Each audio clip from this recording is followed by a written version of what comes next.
placer estar aquí con vosotros otra vez y poderos contar un poco pues, lo que hemos ido haciendo, lo que estamos haciendo, investigando sobre las enfermedades mitocondriales.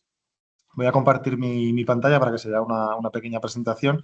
Al final, claro, son datos científicos, yo voy a intentar explicarlos muy despacio y he puesto algunos ejemplos para que se entiendan algunas cosas, pero por supuesto si algo no queda claro porque algún concepto pues no es habitual en el lenguaje que usamos en el día a día, pues me lo decís y yo encantado de aclararos lo que sea después o intentar pues contestar cualquier tipo de pregunta que tengáis. Vale, voy a compartir. A ver. Vale. No sé si veis mi pantalla. Sí, se ve. ¿Se ve? Sí. Bueno, pues nada. Entonces, bueno, el título del webinar es un poquito lo que anunció la EPNI.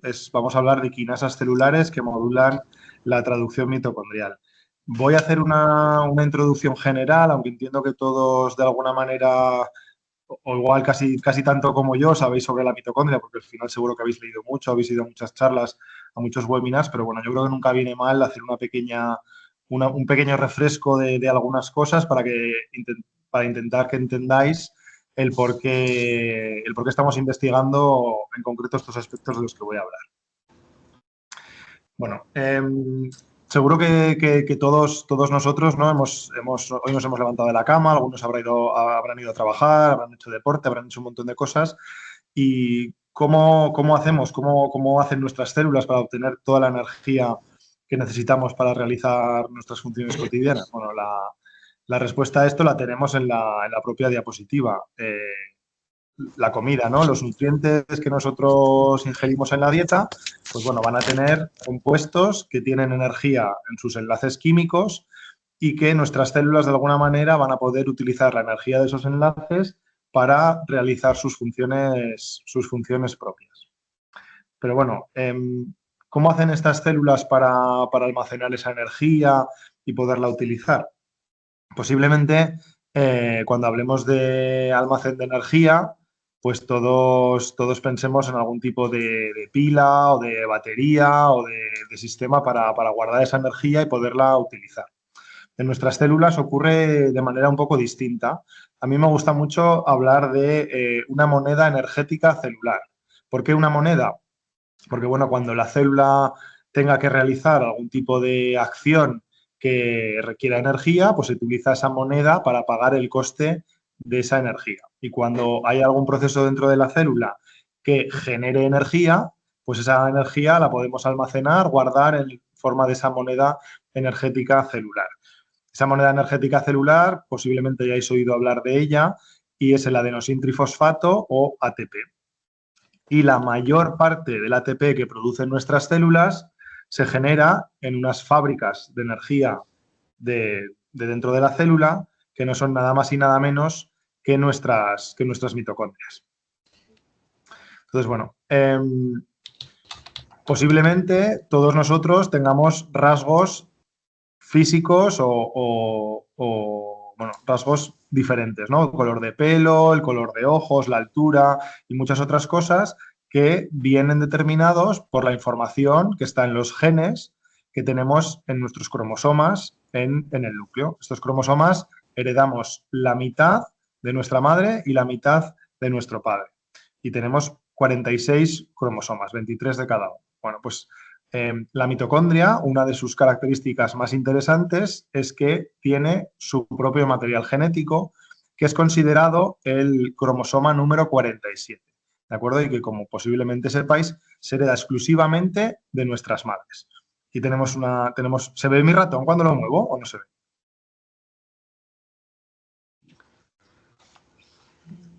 Sí, ¿Me creo que sí escucháis? se ve, David. ¿Se ve el A ver. ratón? Sí. Sí, se ve. Vale. Bueno, pues tenemos aquí esta célula, que tenemos los cromosomas del núcleo y estos puntitos que se ven sería el DNA que está dentro de las mitocondrias. Bueno, este material genético, este DNA mitocondrial, es muy pequeñito y tiene información para muy pocas proteínas, para muy pocos genes. De hecho, en humanos codifica para 37 genes en total, 13 de ellos son proteínas que forman parte de unos complejos que se llama el sistema de fosforilación oxidativa o sistema OXFOX, que son precisamente los responsables de producir esa moneda energética celular, ese ATP. Y luego tiene otros 24 genes que lo que van a hacer es permitir que dentro de la mitocondria se puedan sintetizar esas 13 proteínas que acabo de comentar. ¿De acuerdo? Evidentemente la mitocondria, que es un orgánulo pues, muy importante dentro de la célula y que tiene un tamaño considerable, no tiene solo 37 proteínas funcionando en su interior, tiene muchísimas más. De hecho, se calcula que dentro de la mitocondria funcionan unas 1.200 proteínas. Y estas proteínas, las que no están codificadas en este ADN mitocondrial, están en esos genes de los que he hablado antes, en esos cromosomas que están en el núcleo. ¿De acuerdo? Entonces, quizás penséis en este momento, bueno, pues entonces la síntesis de estas 13 proteínas pues no tiene que ser muy importante. Este sistema de expresión de genes dentro de la mitocondria no tiene que ser muy importante si la gran mayoría de las proteínas que funcionan en la mitocondria están codificadas en los cromosomas del núcleo y se tienen que traer a la mitocondria. Pero bueno, para haceros ver la importancia de este proceso, aproximadamente de esas 1.200 proteínas que funcionan dentro de la mitocondria, el 25% participa o colabora en la síntesis de esas 13 proteínas del DNA mitocondrial. Es decir, ahí vemos una medida de la importancia que tiene este proceso para el funcionamiento correcto de la mitocondria. Y además, la síntesis de proteínas mitocondrial, la expresión de esas 13 proteínas que están en el DNA mitocondrial, está integrada en el contexto celular. ¿Esto qué significa? Que si este proceso no funciona de manera correcta, va a haber una serie de señales que se van a transmitir al núcleo de la célula y que van a empezar una serie de mecanismos compensatorios para intentar arreglar ese defecto en la síntesis de proteínas mitocondrial. Con lo cual, veis que es un proceso que es muy importante para la función de la mitocondria y de la célula. Entonces, nosotros ya hace algunos años nos empezamos a preguntar, pues bueno, si esa síntesis de proteínas mitocondriales, esa expresión de los genes mitocondriales es importante para el contexto de la célula, ¿cómo se regula esa expresión dentro de la misma? Y bueno, aquí me gustaría recalcar que, claro, tenemos muchos tipos de células diferentes, pero tenemos células que su organización, su forma, su morfología va a ser muy concreta y va a estar muy relacionada con su función. Por ejemplo, aquí tenemos una neurona que tiene estas terminaciones nerviosas que vemos aquí, que son las encargadas de transmitir el impulso nervioso. Y aquí tenemos una célula cardíaca que va a participar en la contracción muscular en el corazón, que tiene estas estructuras diseñadas para permitirle latir y contraerse. Bueno, pues en este tipo de células tan especializadas sería interesante saber cómo expresan esos 13 genes las mitocondrias que están, por ejemplo, pues cerca del cuerpo celular de la neurona o que están en una terminación nerviosa, que están cerca de los lugares de contracción de las células cardíacas, para entender cómo contribuye la expresión de esos genes mitocondriales a estos procesos tan importantes para estas células especializadas. Entonces, para poder visualizar esa síntesis de proteínas mitocondriales en el contexto de la célula, necesitamos un método, una técnica que nos permita pues, ver la síntesis de estas proteínas de forma visual, de forma que la podamos observar y ver cómo sucede en las distintas partes de la célula. Entonces, nosotros implementamos un método que lo voy a intentar explicar muy despacito. Aquí tenemos una célula, aquí tenemos esas casi 1.200 proteínas que se van a sintetizar en el citoplasma y aquí tenemos las 13 proteínas que están codificadas en el DNA mitocondrial y que se van a sintetizar dentro de la mitocondria. Entonces, podemos utilizar un antibiótico, una droga que específicamente nos bloquee la síntesis de estas proteínas de aquí. Con lo cual, en un tiempo determinado, estaremos sintetizando solo las 13 proteínas que están codificadas dentro del DNA mitocondrial y que se producen dentro de la mitocondria. Ahora vamos a utilizar un aminoácido, este de aquí, que es un aminoácido no natural, es un análogo de la metionina. Os recuerdo que los aminoácidos son los pequeños bloques de construcción que van a formar las proteínas. Y bueno, entonces, durante un tiempo determinado, las proteínas del DNA mitocondrial, esas 13 proteínas, son las únicas que se van a sintetizar en esta célula y además van a incorporar este aminoácido no natural que hemos puesto en el medio de cultivo donde crecen las células. ¿Qué tiene de particular este aminoácido? Pues tiene la peculiaridad de que podemos, a través de una reacción química, añadirle un grupo que lo va a hacer fluorescente. Es decir, a través de una reacción química vamos a hacer que todas estas proteínas que se han sintetizado en este ratito, que son las 13 proteínas del DNA mitocondrial, que han incorporado este aminoácido, comiencen a brillar de forma fluorescente. Entonces, bueno, implementamos este método y aquí tenemos el resultado. Os voy a intentar explicar esto de forma muy sencilla. Aquí en verde, esto es una célula y esto es un marcador que nos va a teñir las mitocondrias. Es un anticuerpo para una proteína que se llama TOM20 y aquí nos está marcando todas las mitocondrias que están formando parte de la red mitocondrial de esta célula. En morado tenemos la señal que viene de ese aminoácido no natural y que hemos convertido en fluorescente con esa reacción. Cuando solapamos las dos señales, vemos que efectivamente hemos conseguido marcar las proteínas que se están sintetizando dentro de la mitocondria. Simplemente para ver que lo que estábamos viendo era real y que no era ningún artefacto, que no era nada que ocurriera por casualidad, si hacemos el mismo procedimiento y utilizamos la metionina, que es el análogo de ese aminoácido y que no puede sufrir esa modificación, no se puede volver fluorescente, vemos que no tenemos ninguna señal. Si añadimos otro antibiótico, otra droga que sabemos que bloquea la síntesis de esas 13 proteínas mitocondriales, tampoco vemos ninguna señal.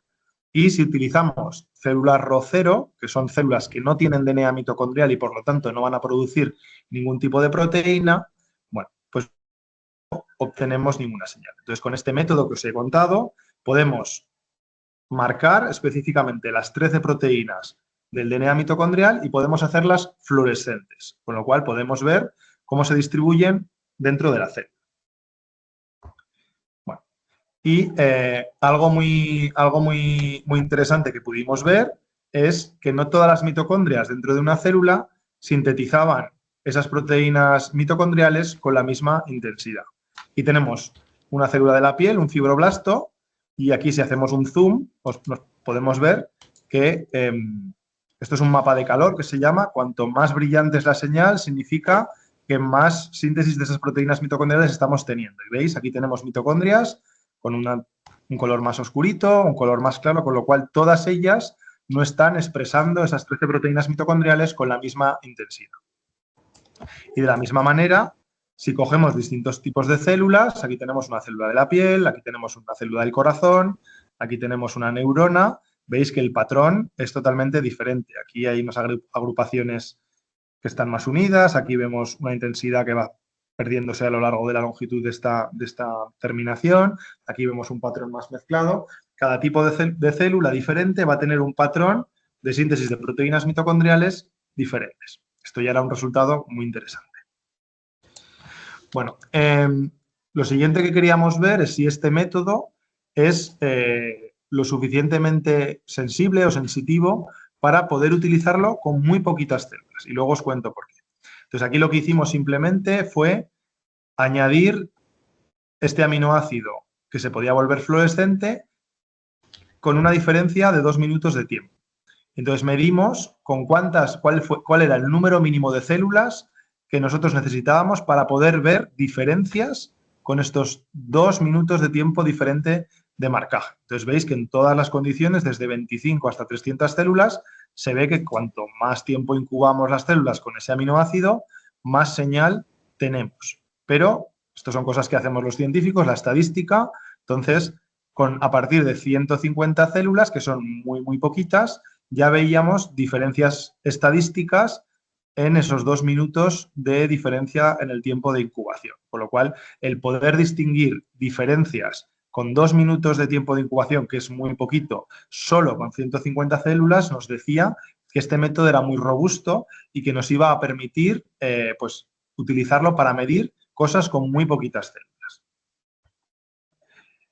La pregunta siguiente era, ¿podemos utilizarlo de alguna manera para mejorar el diagnóstico de las enfermedades mitocondriales? ¿Podemos utilizarlo para confirmar una mutación que pueda tener un problema con la síntesis de proteínas y utilizando muy poquitas células?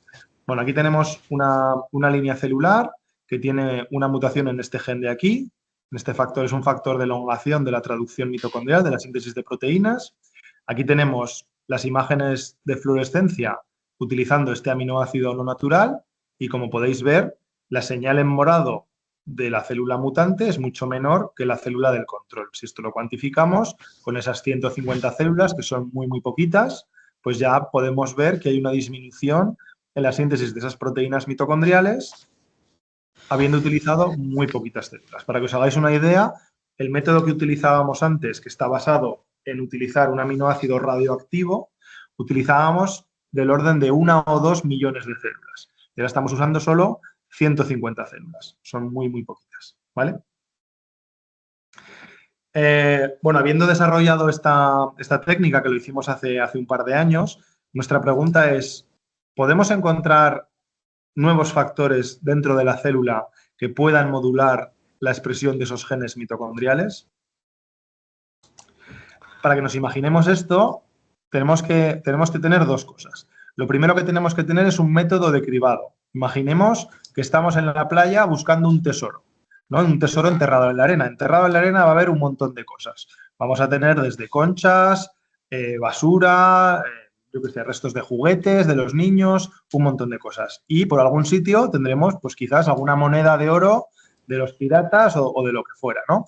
Y entonces, ¿qué necesitamos? Necesitamos algo que nos permita distinguir esas monedas del resto de cosas que están enterradas. En el ejemplo sería un detector de metales, ¿no? Pues nosotros, si queremos encontrar factores que puedan modificar esa función mitocondrial, tenemos que tener algo que nos permita detectar, ¿vale? Entonces, para usarlo, para hacerlo, vamos a utilizar una cosa que se llama RNAs de interferencia. Tampoco quiero entrar mucho en los detalles, pero con esto lo que conseguimos es el poder eliminar un gen en concreto que nosotros queramos. Entonces, utilizando esta técnica, podemos tener células que el gen A, B, C, el que sea, no se va a producir. Entonces, si nosotros eliminamos un gen de las células y medimos utilizando ese método fluorescente que os acabo de contar, podemos ver el efecto de este gen, cuando no está, sobre la síntesis de proteínas mitocondrial. ¿De acuerdo?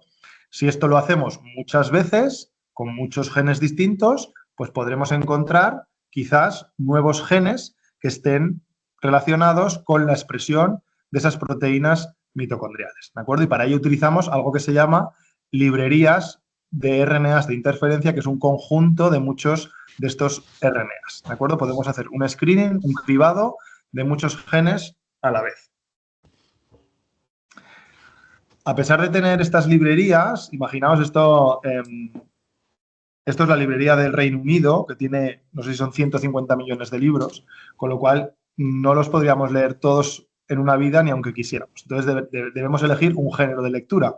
Podríamos coger los libros de ficción, los libros de ensayo, los libros de novela romántica, lo que quisiéramos, ¿no? Tenemos que elegir un género de lectura. Nosotros no podemos hacer un cribado, o bueno, podemos hacerlo, pero nos costaría mucho hacer un cribado con los 20.000 genes que existen en los cromosomas de las personas. Entonces, tenemos que elegir un conjunto de genes a analizar, ¿vale? Y nosotros, para este estudio, elegimos un tipo de genes que se llaman quinasas celulares, ¿de acuerdo? Quinasa viene del griego y significa máquina de movimiento. ¿Por qué? Porque lo que hace es añadir un grupo químico a una proteína que no lo tiene y de esa manera va a modificar su función. Ese grupo se llama un grupo fosfato y, lo dicho, las proteínas quinasas van a añadir grupos fosfatos a otras proteínas. Para que nos hagamos una idea, las proteínas quinasas son como interruptores moleculares. ¿Esto qué quiere decir? Que transfiriendo estos grupos fosfato, pues van a encender o apagar procesos que funcionan dentro de la célula. ¿De acuerdo? Procesos tan importantes como, por ejemplo, la división celular, el crecimiento de la célula, la señalización a la llegada de estímulos de fuera. ¿De acuerdo? Son procesos muy importantes que se van a encender o apagar gracias a la acción de estas quinasas celulares. Por eso pensamos que era un buen género candidato para buscar nuevos factores que pudieran modular la síntesis de proteínas mitocondriales. ¿De acuerdo? ¿Cómo lo hicimos? Bueno, pues seleccionamos una librería de esos RNAs de interferencia que tenía como target, como objetivo, 700 quinasas celulares. Y para cada una de ellas teníamos 3 RNAs de interferencia diferentes para asegurarnos de que alguno de ellos consiguiera eliminar ese gen en concreto de la célula. Entonces, nosotros cogíamos nuestras células, las sembrábamos en unas placas de 96 pocillos y aplicábamos esta librería de RNA de interferencia, de tal manera que en cada uno de los pocillos solo había un RNA de interferencia que iba a tener como diana a una de esas quinasas, de esas 700 quinasas celulares. Pasados 3 días de incubación, añadíamos ese aminoácido no natural, hacíamos la reacción química, volviéndolo fluorescente y hacíamos fotos con un robot para medir la síntesis de proteínas mitocondrial de cada uno de estos pocillos después de haber eliminado una de esas quinasas celulares y viendo si la señal aumentaba o disminuía comparado con los controles. ¿De acuerdo? Como control de calidad, aquí tenemos las imágenes que iba haciendo el robot. Si os fijáis, en gris tenemos otra vez el marcador mitocondrial. Aquí con este color tenemos el aminoácido fluorescente. Y aquí es una condición, aquí abajo, donde hemos añadido una droga que bloquea la síntesis de proteínas mitocondrial. Y veis que la señal desaparece casi por completo. Entonces, simplemente utilizábamos esto para comprobar que nuestra estrategia, utilizando el robot, pues nos iba a dar un resultado coherente. Aquí tenemos la cuantificación y, como veis, pues tenemos una señal casi inexistente comparada con el control, que tiene una señal normal. ¿De acuerdo? Entonces, cogimos y medimos los 2100 y pico RNAs de interferencia que teníamos en la librería y cuantificamos la señal de este aminoácido, que es un reflejo de la síntesis de esas 13 proteínas mitocondriales. Lo repetimos varias veces para llegar a esa estadística de la que he hablado antes y obtuvimos, pues eso, unas casi 70 quinasas, obtuvimos 46 que mostraban una síntesis de proteínas mitocondrial reducida y 17 que la mostraban aumentada, es decir, eliminando una de estas 46 quinasas, la síntesis de proteínas de las proteínas codificadas en el DNA mitocondrial disminuía y eliminando una de estas 17 la aumentaba. ¿De acuerdo? Aquí tenemos un poquito la distribución dentro de la célula de dónde funcionan esas quinasas.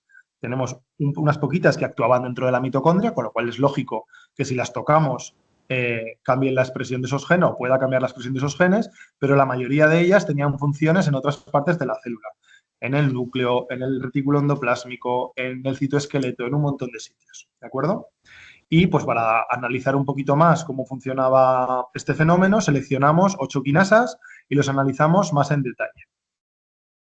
Lo primero que hicimos fue comprobar otra vez que lo que estábamos viendo tenía sentido y no era un artefacto de nuestro nuevo método. Y por lo tanto cogimos esos 8 candidatos, utilizamos los RNAs de interferencia para eliminar cada una de esas quinasas y medimos por nuestra técnica clásica, la que se lleva haciendo desde los tiempos de Julio, que supongo que muchos lo conocéis, desde sus tiempos se lleva haciendo esta técnica, que es la técnica que se ha utilizado desde siempre, que utiliza esa metionina radioactiva para marcar las 13 proteínas mitocondriales. Luego las podemos separar por su tamaño y visualizarlas con una radiografía parecida a las que nos hacemos cuando tenemos un hueso roto o algún problema de ese tipo.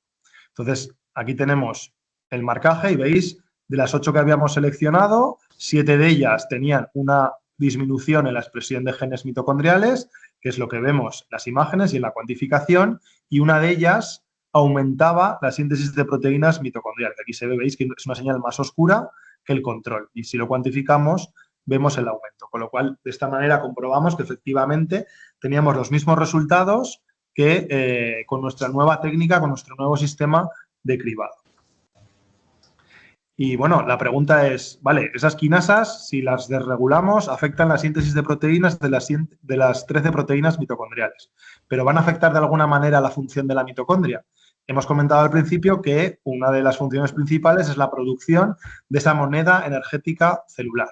Cuando comprobábamos la producción de ATP, pues vimos que efectivamente en muchas de esas quinasas que habíamos desregulado se producía una disminución de la producción de ATP y también del consumo de oxígeno, que es una medida también de cómo las mitocondrias van a realizar la respiración celular para producir esta moneda energética celular. Con lo cual, efectivamente, podríamos decir que la bioenergética mitocondrial está afectada cuando desregulamos estas quinasas celulares. Entonces, bueno, aparte de haber encontrado estas quinasas, que luego comentaré qué vamos a hacer con ellas, ¿esto nos ha servido para algo más?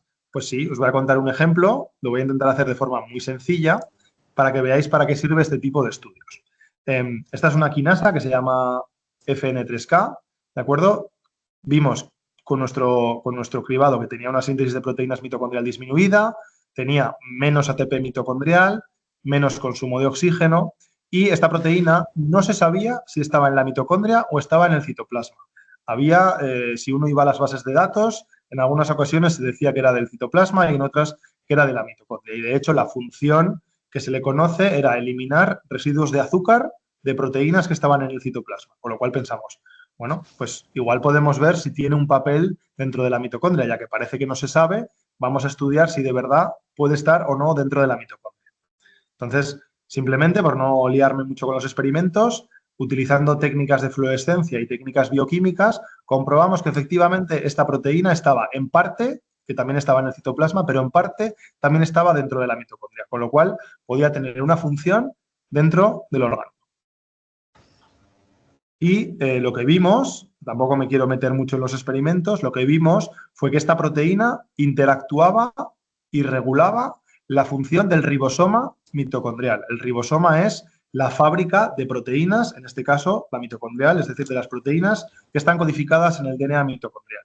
Con lo cual, pues tiene sentido que si esta proteína, aparte de tener esa función en el citoplasma, tiene una función dentro de la mitocondria que regula esa fábrica que va a producir proteínas, que si quitamos esa quinasa, pues se ve afectada la síntesis de proteínas mitocondriales. ¿De acuerdo? Aquí tenemos un poquito la publicación que sacamos con este trabajo y un poquito las conclusiones del estudio.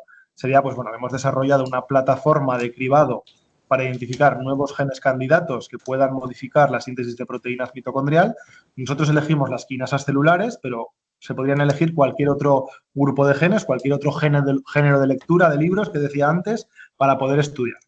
Y bueno, y además de encontrar unas quinasas que van a ser interesantes, pues pudimos describir una función no descrita hasta ahora de esta quinasa, ahora también mitocondrial, que está implicada en la función del ribosoma. Y otra cosa muy interesante de este estudio es que la desregulación de algunas quinasas aumenta la síntesis de proteínas mitocondriales. Y ahora me explicaré un poco con esto por qué puede ser esto relevante.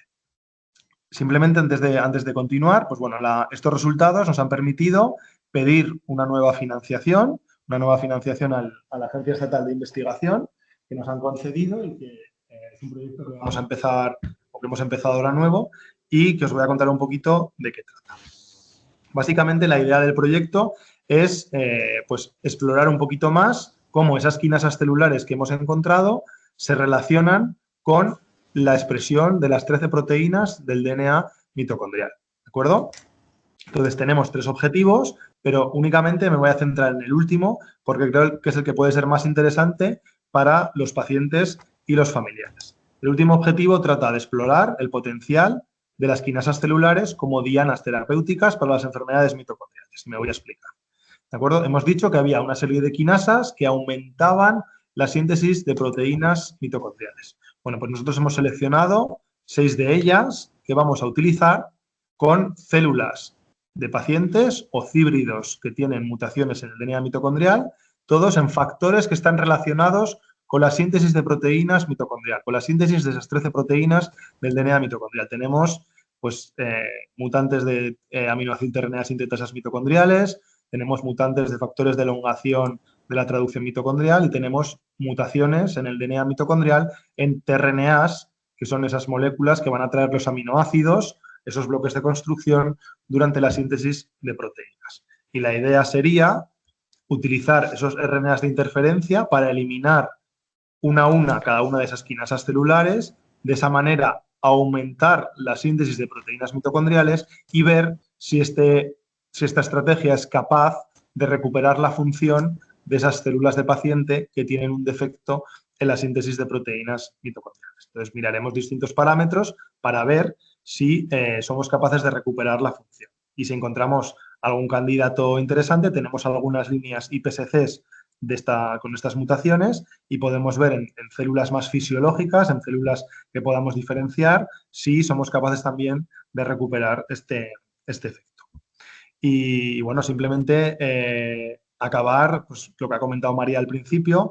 Este es otro proyecto de investigación que me ha concedido la Agencia Estatal de Investigación, y con este dinero hemos podido montar un laboratorio pequeñito en el campus de Huesca. Yo vivo y soy de Huesca, con lo cual pues me ha permitido extenderme como un brazo del grupo de biogénesis y patología mitocondrial para poder hacer mis investigaciones en el campus de Huesca. Tenemos pues, un laboratorio de biología molecular, de bioquímica, un cuarto de cultivos, un -80, sitio de almacenaje, etcétera.